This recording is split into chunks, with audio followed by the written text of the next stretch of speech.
Hi guys, Jordan from P&P Campers. Just going to do your handover video on your new Venture Elise. So it's based on the Fiat Ducato 2005 chassis, and under the bonnet on the left hand side here we've got your engine battery, brake fluid attached to the servo behind it, power steering fluid is in this reservoir at the very front, engine oil gets topped up through this cap just here. You can see nice clean engine oil in there, no sort of horrible white mess in there, which means there's no water in there, which is good. Engine oil dipstick is the red topped one just down there. You've got a couple of fuses and relays behind this black plastic cover, just these two 10mm bolts to take that out, or 10mm nuts. Engine coolant sits in this reservoir at the very top just here, and you can see there the engine's cold at the moment, just sat at the maximum line, and obviously that is where you want it to be really. Washer fluid gets topped up through here. Obviously it's had its full service, so it's had its service, so it's all completely, all the levels are topped up and everything. Air filter sits inside this box over here, and you have got a chassis plate down here, 3300, so you can drive this vehicle in any car license. Fuel filling point is this one just inside here. It's obviously diesel, and to get that to open up, you just push on the left hand side of it and it'll open up. Inside the passenger door there's not much to show, and there really is, to be honest. It's just the bit of storage underneath both of the front seats. Yeah, that's about it really. You've got the electronic step that comes out just here from this switch up here. It comes out really nicely and freely. A little bit more storage again under here. Your jack and wheel brace is under this little bit of storage here as well.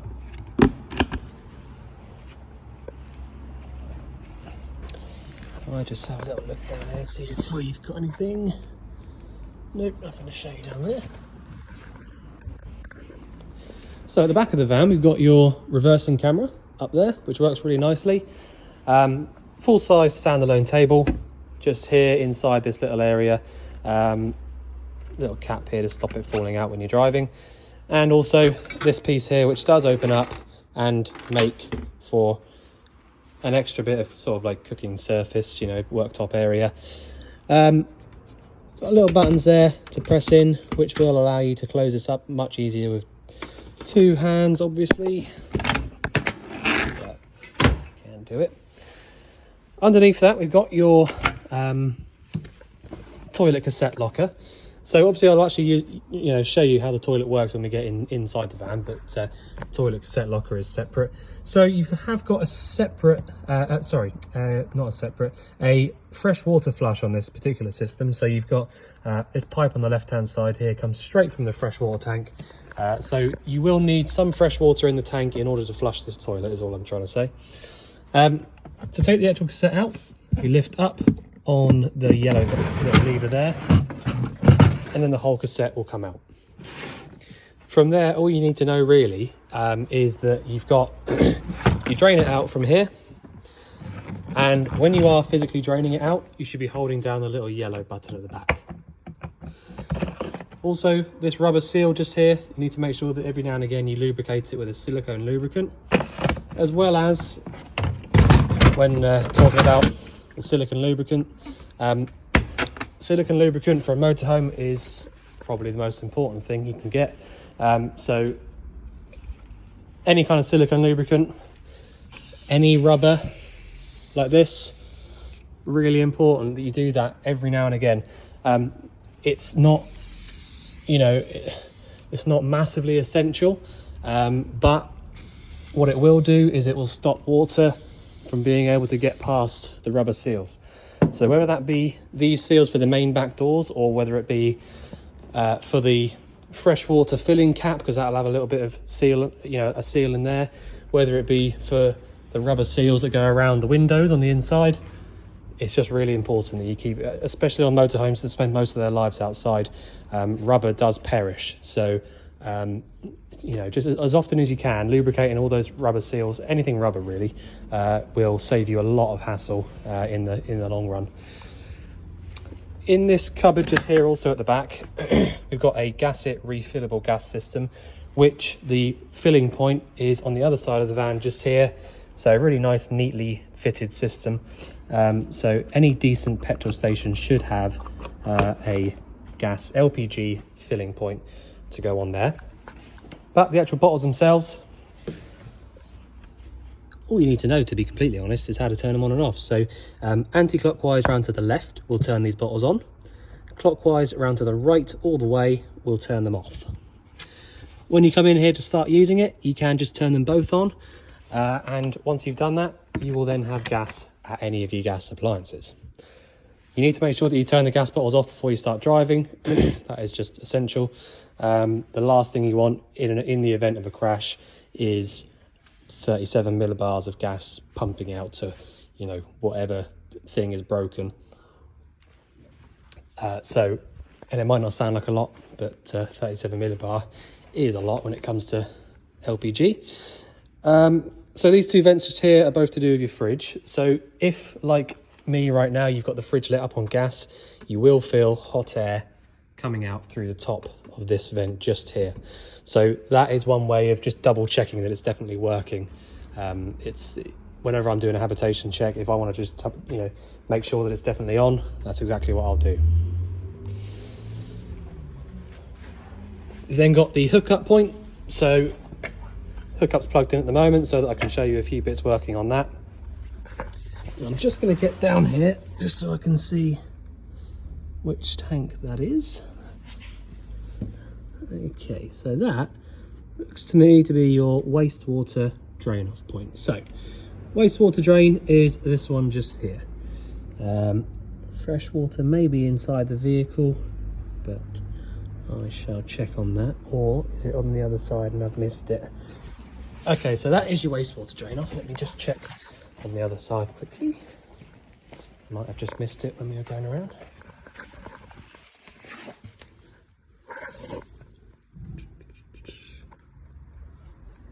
Okay, it might be on the inside. I'll have to find that out for you. It should be written on your habitation sheet, which where all the waste and the fresh drain off points are.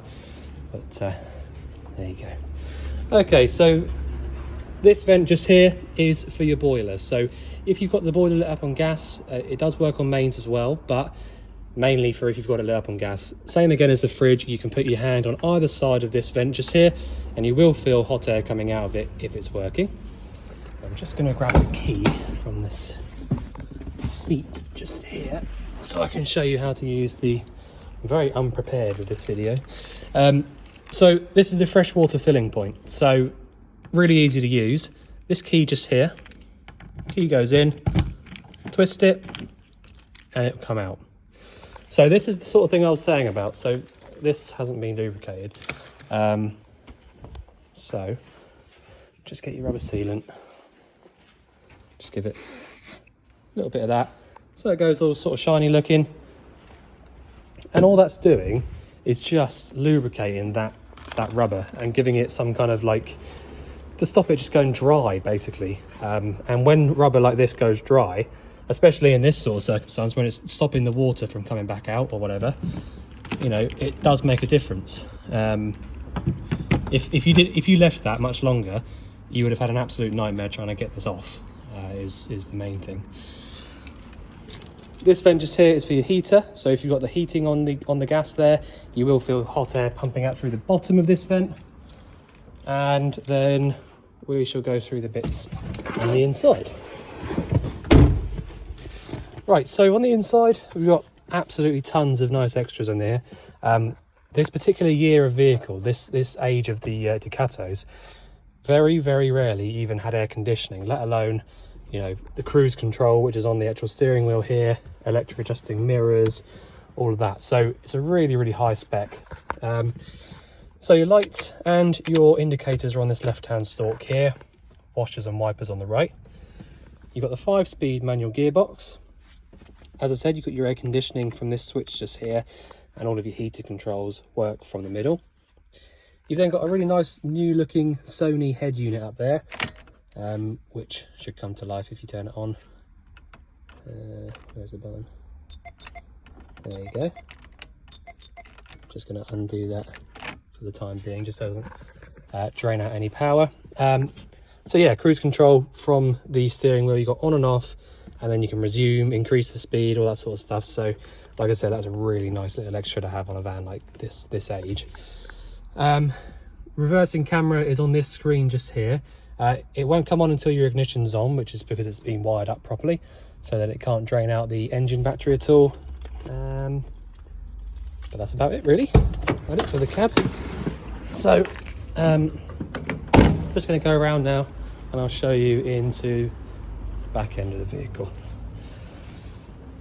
So much like the cab, the actual back of the vehicle has got a huge spec as well.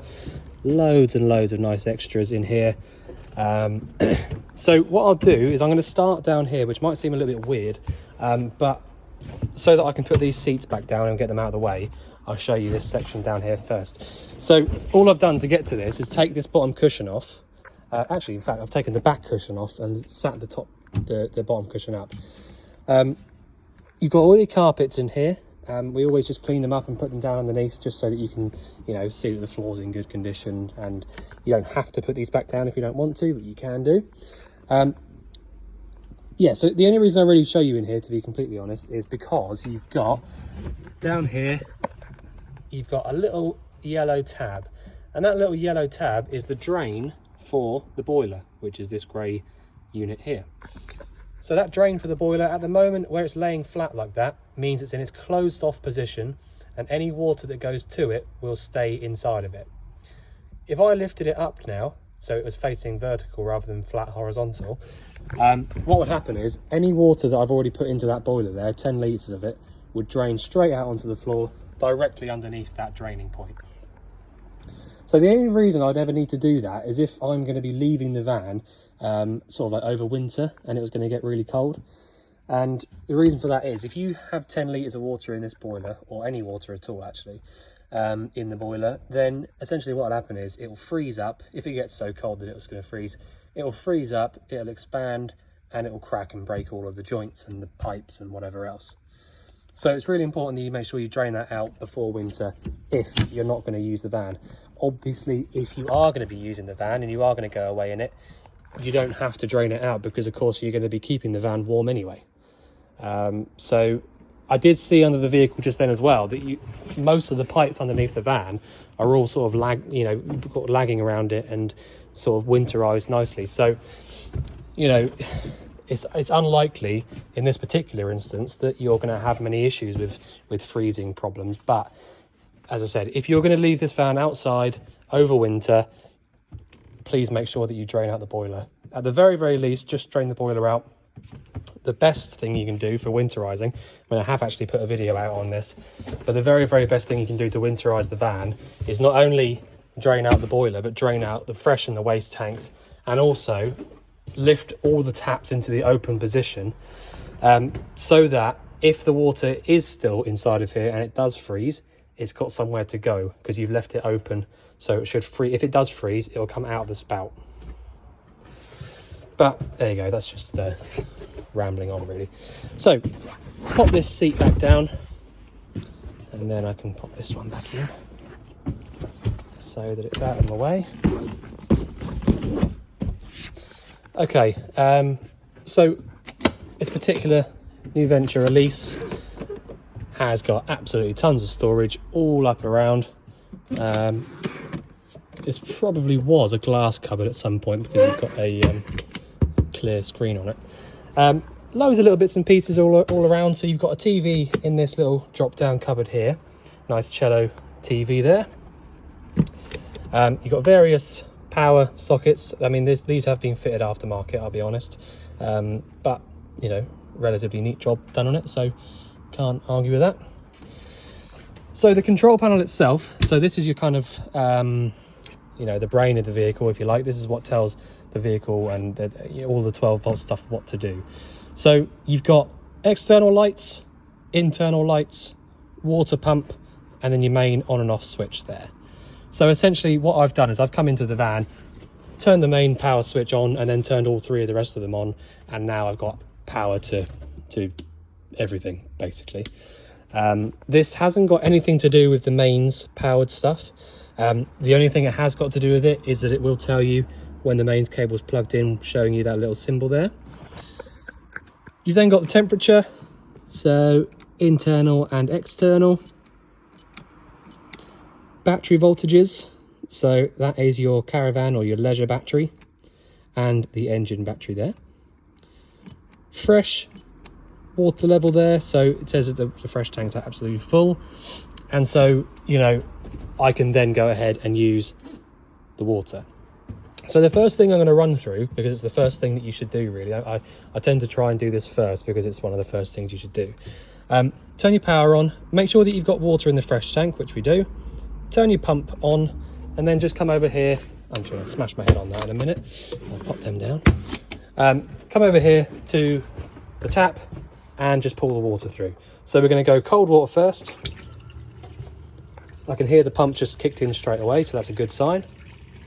And then turn it around to the left for the hot. And then turn it off. So a few things happened there that were all good. So the cold water came through nice and, you know, nice and clear, no sort of coughing and spluttering all over the place. Hot water did the exact same, so that means that we've got good pressure in both hot and cold sides of the water system. So that means that we've got enough water in the boiler to use the boiler, because otherwise there would be coughing and spluttering on the hot side, and it also means that there's no leaks on any other points on the vehicle. Also, the pump kicked in and turned itself off as soon as I turned the tap back off again.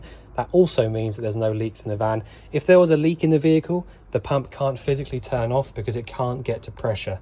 So the pump being switched on at the control panel but not actually running is always a really, really good sign. So that's the first thing you want to do. So that just proves to us, as I said, that the boiler has got water in it and that, you know, you're all pressurized. So once you've done that, you can go ahead and use the boiler however you want to, because there's no way you're going to overheat it. Okay, so you've got a 4-burner hob and a grill, so that's why you've got 5 dials here. All of them have got, this is what I was saying about the high spec in the van, because, you know, down to little things like this, very rarely would you find one of these hobs with an ignition on it. You know, you'd normally have to get yourself a lighter or something to light all of these up. So I think whoever went for this van new probably went sort of all out a little bit, especially with that cab, you know, the spec in the cab. So real good find here. So essentially push in and round to the left on any which one of these that you want to light up, and let go once you've done it using the igniter, as I just did there. And like I said, all of those do a specific thing. You will have to work out, I can imagine it's probably this middle one that does the grill, but there doesn't seem to be a sticker on there saying, so let me just yeah, sounds like it. Yeah. Okay, so the middle one just here is the one that does your grill, just so that you know that. So yeah, middle one for the grill, the rest of them for the burners. You have got a thermocouple on each one of these, which is this little prong of metal here, this one here. Every gas appliance in the entire van will have a thermocouple on it. It's just easiest to show you on here because we can physically see them. What a thermocouple does, and what we have to check for as part of the HAB check, is it essentially allows gas to come through and doesn't allow gas to come through, is the best way to explain it. So at the moment, because the thermocouple isn't hot and it knows that it's not actually lit, if I turn, for example, this one here, which I know is this one, if I turn this gas dial, there is absolutely no gas coming out of that because the thermocouple has sensed that there's no flame there. So what it means is that you can't just pump gas out into the van unknowingly or without wanting to. So to light it up, you have to push it down and then turn it on. And then when you let go of it, it will stay on. Because that thermocouple has realised that the gas flame is working now, it's going to allow the gas to carry on coming through. All right? So that's how that works. And that's why we have to make sure that they all work before we can allow it to go out. So underneath here, we have got a microwave, properly fitted microwave there, and that will only work when the main hookup is plugged in. And underneath that, we've got quite an important little cupboard here, I think. Yeah, so we've got over there essentially your gas isolator taps. So if you thought there was an issue with a specific appliance, you can go in there and isolate the gas from specific appliances. Now there will, or there should be, somewhere in the vehicle, some kind of a diagram to tell you which colour does what appliance. You know, you shouldn't ever really need to use any of those, to be completely fair, because it's, you know, it's just had a habitation check. We know everything's working as it should do. There's no gas leaks. So that's only really if you think there's a real problem with something specific. Next thing along is the fridge. So inside the actual fridge itself, you have got a small freezer compartment. I know it is small, but you know, this is a small vehicle at the end of the day, and you know, it still gives you, you know, access to using a little bit of space for some ice or whatever. But there you go. So it's a Dometic.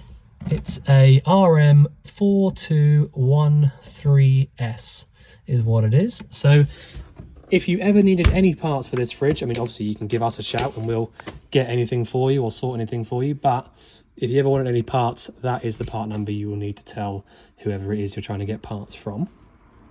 So it's a three-way fridge, and it's a Dometic fridge, and it's three-way because it works on gas, which is over here, mains electric, which is the green one, and 12-volt electric, which is the red one. So because I've got the mains plugged in, I can turn the green switch on there, and it comes alight straight away, and that's it. The element's going to start heating up, and in turn cooling the fridge down.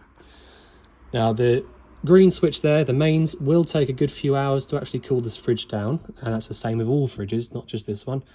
And the gas is exactly the same. It will take a couple of hours at least to actually start working and start getting cold. So if I just show you how this works. So I had it on already just then, by the way, in case you're wondering. So to light these fridges up on gas, it is so easy. Press the ignition switch over there on the right. It'll start flashing and you can hear it as well. And then push this one in and round to the left. Keep hold of it for a few seconds just to warm that thermocouple up. And let go.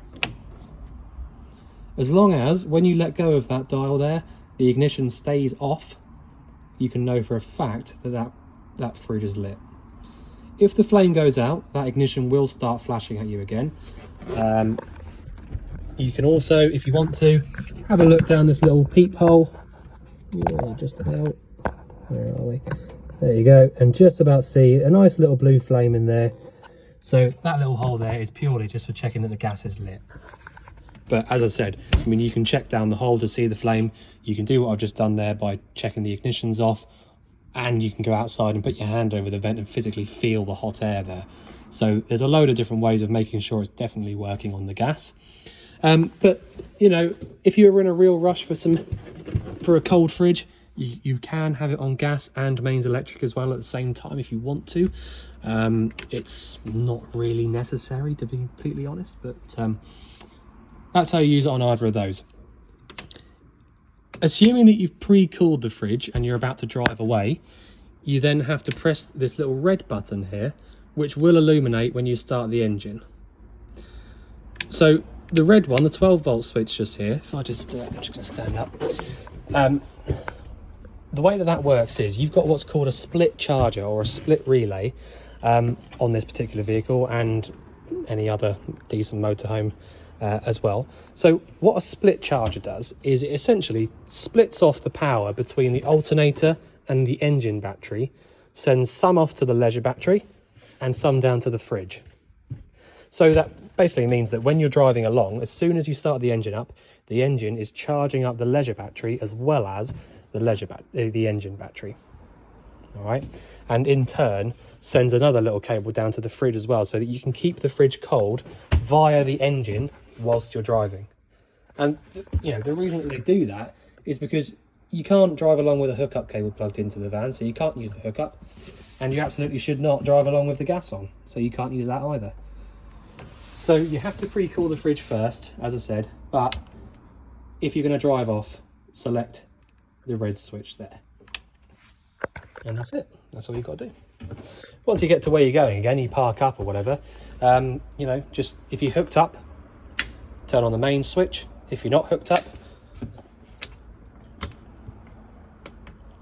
light it up on gas.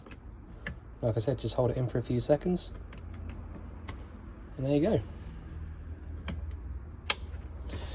Right, so that's the three-way fridge, the cooker, done that, and the sink.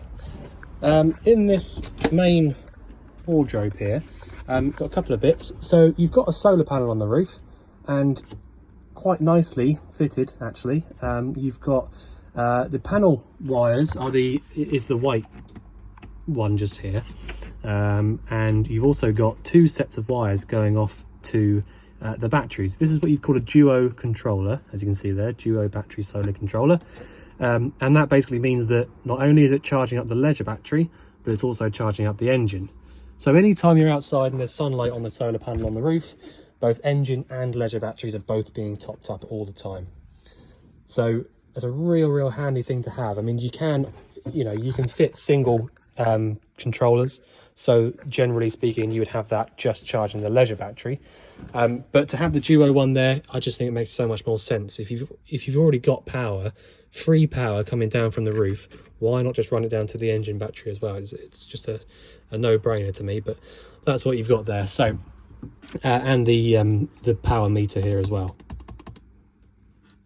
So yeah, that's all that stuff up there basically, and you've got absolutely tons of paperwork in there for the vehicle as well. More and more storage down here. I think your leisure battery's in this one. Yeah. So leisure battery sits inside here. Battery charger is in there. That's your mains power charger. Okay, so in the bathroom, pop that light on. So you've got typical new Venture, little drop down sink just here. This is a Whale hot and cold water tap. So cold comes through nicely like that, and the hot on the other side, obviously. You might notice there's no drain in this sink, and that's because the drains are in each corner over here. Sometimes it's just one, but there you go. So slowly lift this, well, put the tap back over, slowly lift this up, pour it down the back, push it all the way up. That's it. So that's your sink just there. The shower is separate and comes in from over here, up there. You have got a skylight or a vent up here. Which way am I going? Wrong way. There you go. So the skylight works nicely up there. Right. The toilet cassette is generally the only bit that I really run through. So really simple. Blue button up here pumps the flush water around into the bowl, and then all you need to know really is that you drain it out from this little yellow don't know where I got yellow from, grey tab just there. So pushing it over to the left and then pull it back, and that's it. So that's draining all of the fluids into the cassette. Turn the light off. Okay, so probably the last bit really is the heating in the hot water. So as I said before, you can use this boiler on the mains power as well. So assuming you've got a hookup plugged in like we do at the moment, you can heat the water up via the mains element from this switch down here. So if I didn't want to use the gas at the moment, but I still wanted hot water, I would switch this switch on down here, wait about half an hour or so, and we should have hot water coming out through the taps. So that really is as simple as that. You just basically turn that switch on and just wait. All right, there's absolutely nothing else you have to do in regards to that. Using the boiler on the gas is just as simple. You've got this dial up here. All you have to do is select your water temperature, whether it be 30 all the way through to 70, and then just turn this dial once to the right.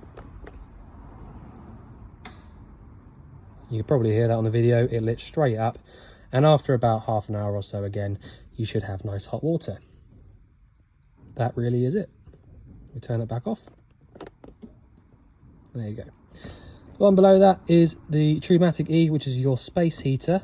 And so this one's, again, just as easy. It's all really, really simple stuff. If you want just a fan blowing, you can go up 1 or up 2. And that will basically just start blowing cool air out of your little vent down here. And circulation for that. So if you want a bit of cool air pumping around, you can just use the fan. If you wanted the heating though, you'd go down 1 or down 2 for small or large flame, and essentially just wait. So I've had to turn that right up just there to get it to do anything because it's so hot in here. So essentially there will be a thermostat somewhere for this, normally around the control panel somewhere. Wherever it might be, it won't be too far away. It should just be a little black thermostat, and essentially what it does is it takes the temperature there, and if it is too hot in the van to actually use it, it just won't come on, it won't do anything. So until you hear it and see the lights just flicker a little bit like you did when I turned it all the way up just then, it just won't do anything. I mean, I know that obviously if it's warm outside like it is now, you just won't use it, but if you do get home with a vehicle and it's hot outside and you think, oh, I'll just check that works, and it doesn't work, it might just be because it's too hot outside and it won't do anything. All right, so that's how you use the heater. Just seeing if there's anything else I can run through.